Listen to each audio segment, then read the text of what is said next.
नमस्कार।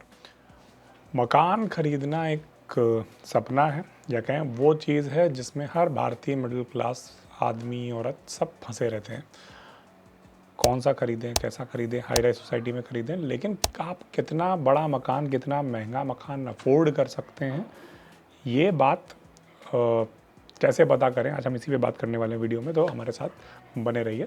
शुरू करते हैं सबसे पहले अफोर्डेबिलिटी की बात के साथ कि जैसे ही आदमी का पैकेज थोड़ा सा बढ़ जाता है, 2-3 साल 5 साल नौकरी कर ली, उसके बाद सबसे पहला घर का प्रेशर यही होता है कि बेटा मकान खरीद ले।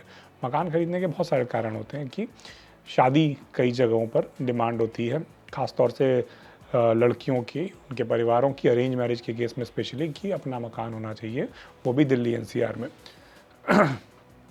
दूसरी चीज़, एक मिथ है भारतीय सोसाइटी में कि मकान मतलब फाइनेंशियल सिक्योरिटी, फाइनेंशियली आप पूरी तरह से सिक्योर हो गए अगर आपके पास अपना घर है। और तीसरी चीज़, आपका स्टेटस सिंबल, कि आप एक हाई राइज सोसाइटी में रहते हैं जहाँ पर एक वॉचमैन है, गार्ड है, जिसको नोएडा में आजकल बहुत सारे लोग गाली देते हैं, फिर जेल चले जाते हैं। वो सारी चीज़ें जो है होना ज़रूरी है। लेकिन मकान का एक बहुत सिंपल सा फॉर्मूला है कि मकान की जो टोटल कॉस्ट है, आप जो फ्लैट खरीदना चाहते हैं उसकी टोटल कॉस्ट का मतलब आपने जो मकान खरीदा उसकी जो रजिस्ट्रेशन और ये दुनिया भर की चीज़ों की जो कॉस्ट है वो, प्लस उसका 20% इसलिए क्योंकि आप उसका इंटीरियर कराएंगे, आप सोसाइटी का मेंटेनेंस करेंगे, आप गृह प्रवेश करेंगे, वो सब कुछ मिला के मकान की जो टोटल कॉस्ट है, आपके पूरी कॉस्ट जो भी चीज़ें हमने ये बताई, आपके इंटीरियर वगैरह सब कुछ मिला के उसका खर्चा आपकी सालाना इनकम के, जो अभी आपकी सालाना इनकम है जो आप मकान खरीद रहे हैं, उसका 5 गुना नहीं होना चाहिए, उससे कम होना चाहिए। मैक्सिमम लिमिट है 5 गुना, इससे ऊपर नहीं।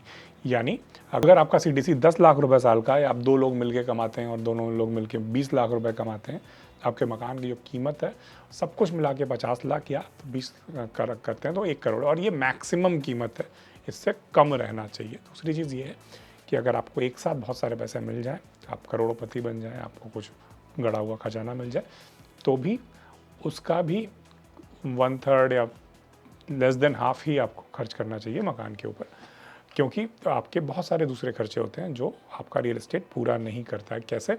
मान लीजिए आपके पास एक बहुत शानदार फ्लैट है, उसको मेंटेन करने का खर्चा भी उतना ही शानदार होता है। दूसरी चीज़, अगर आपको लगता है कि आप उसको बेच के काम चला लेंगे तो वो फाइनेंशियल सिक्योरिटी नहीं होगी आपके लिए, वो सबसे ज़्यादा इमोशनल ट्रॉमा होगा। कि एक हिंदी में कहावत चलती है कि घर तक बिक गया, घर बार बिक गया। हिंदी में कहावत चलती है कि घर बार भी बिक गया। तो घर बेचकर अपना खर्चा चलाने की मत सोचिए, उतना ही खर्चा करिए, बाकी पैसे सेव करिए, दूसरी जगह इन्वेस्ट करिए। इसके बाद सबसे इम्पोर्टेंट चीज़, अगर आपके पास दूसरा मकान है, रियल एस्टेट है, किसी अपने नेटिव प्लेस में, शहर में, कहीं भी, और अगर उसको आप कॉमर्शियल लैंड है, अगर आप उसको हटाकर नया मकान लेने की कोशिश कर रहे हैं, सोच रहे हैं, जस्ट फॉर द सेक कि आप एक बड़े शहर में रहना चाहते हैं, वहाँ की लाइफस्टाइल आपको ज़्यादा अच्छी लगती है, तो आपको इस फैसले पर विचार करना चाहिए।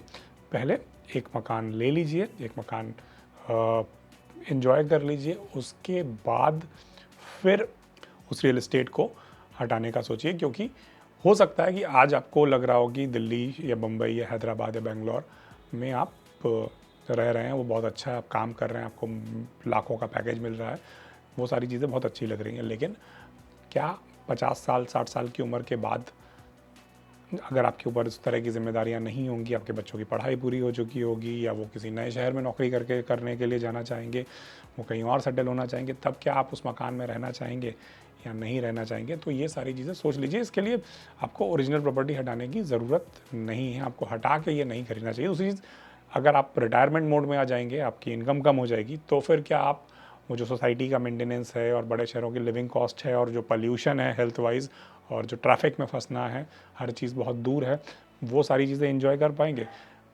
हमको लगता है कि हम मॉल जा सकते हैं, कनॉट प्लेस जा सकते हैं, मरीन ड्राइव जा सकते हैं, बेंगलोर में MG रोड जा सकते हैं। एक उम्र के बाद क्या हमको वो सारी चीज़ें अच्छी लगेंगी, या हम शांति से, कहीं सुकून से, ग्रीनरी जहाँ पर हो वहाँ पर रहना चाहेंगे? तो वो सारी चीज़ों का भी ध्यान में रखना चाहिए।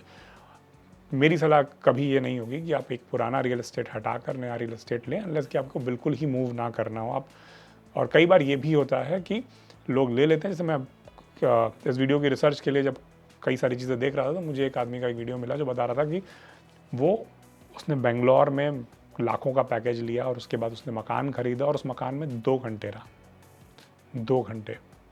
उसने मकान ख़रीदा, वो 2 घंटे उस मकान में रहा, उसके पास एक नया फ़ोन आया, नया कॉल आया कि उसको जर्मनी में नई जॉब मिल गई है और वो वहाँ पर 10 साल 20 साल के लिए सेटल होने चला गया। अब उसका वो मकान अभी तक ना बिक पाया है, ना वो उसका कुछ कर पाया है, वो पैसा ब्लॉक हो चुका है, उसका जो ईएमआई है वो भर रहा है। तो इस तरह के फ़ैसले भी बहुत भारी पड़ सकते हैं, तो बहुत सोच समझ के लीजिए, हड़बड़ी मत करिए। मेरे एक सर हैं, वो एक बड़ी इंटरेस्टिंग बात करते हैं।